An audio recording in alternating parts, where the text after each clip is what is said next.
Hi there, bookworms. How have you been doing and what have you been reading? This year, 2020, has been amazing in terms of the new books that I have been picking up. I have started experimenting a lot with genres, and I have four books today recommended for you that I absolutely loved. So, the first one that I have in my list is Letter to My Younger Self. Letter to My Younger Self by Jane Graham. She has edited it, and this is a series of very small letters from very famous personalities like Olivia Colman, you have Rod Stewart, you have Ralph Fiennes, you also have Julie Walters, for example, you have Will I Am, and these are all very small letters, Salman Rushdie, and it's just about a page or so, and they are all imagining writing to their 16-year-old self. What would they want to go back and tell their 16-year-old self? So I found it with a lot of stuff to learn, especially from the kind of biographical information that they are sharing, and just to get a glimpse of how much even great people have struggled to reach to their successful point today. So, Letter to My Younger Self is something that I will really, really recommend. And this is a gift, so I would really like to thank Arnab for the gift. It's been an amazing read. The second book on my list is something that I have personally been struggling a little bit with, which is personal finances. So let's talk money by Monica Hallan. She is very famous as the anchor on one of the CNBC Mint shows, and it's great tips that she has.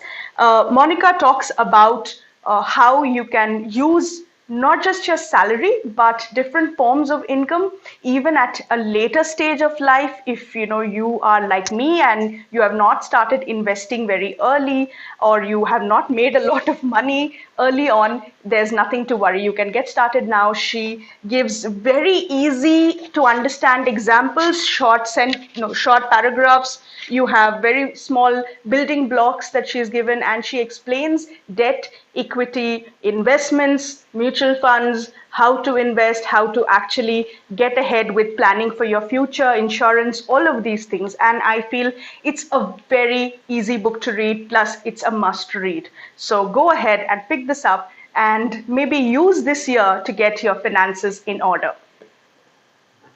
The third one is something that I generally don't pick up. I'm not a lot into science and science fiction, but this is a collection of essays that was recommended to me by a friend, and this is The Origin of Almost Everything. These are a collection of small essays or small treatises that came out in the publication The New Scientist, and it talks about anything and everything that you've ever been curious about. I swear it's like picking up an encyclopedia.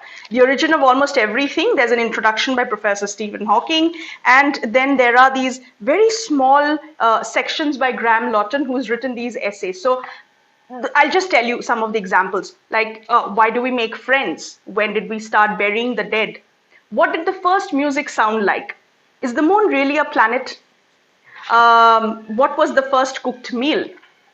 And what has luck got to do with anything in our life? These things, something that you would not pick up on a daily basis, but it really makes sense when you pick it up and you actually start reading. So this is something that I would really recommend for those who are curious to know about everything in life. And the final one, which is Solve for Happy.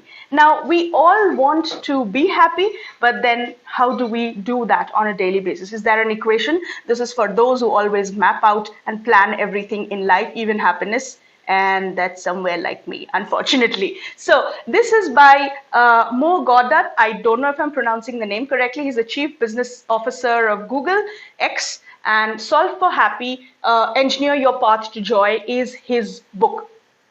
He deals with the personal tragedy of losing his son in a very early incident, and his son dies very young. He falls into this depression, and how he comes out of it, how he finds meaning and happiness in life is something that he talks about. He talks about it typically like an engineer. He gives those equations with which we can become a little more happy. He gives those small drawings, and he makes us help understand what is it about our brain that helps us the figure for happiness? What are the things about our mindset and our, our lifestyle, our expectations that we can change that can help us be more happy? He uses personal stories, he uses a lot of scientific references, he even goes on to use a little bit of spiritual wisdom and philosophy. So this is something that has changed my mindset a lot, and I would highly recommend it. So these are the 4 books that I would recommend to you, and let me know which books you are reading and which I should pick up for my next book review. Put the names of the books in the comments. All right, that's it from my side.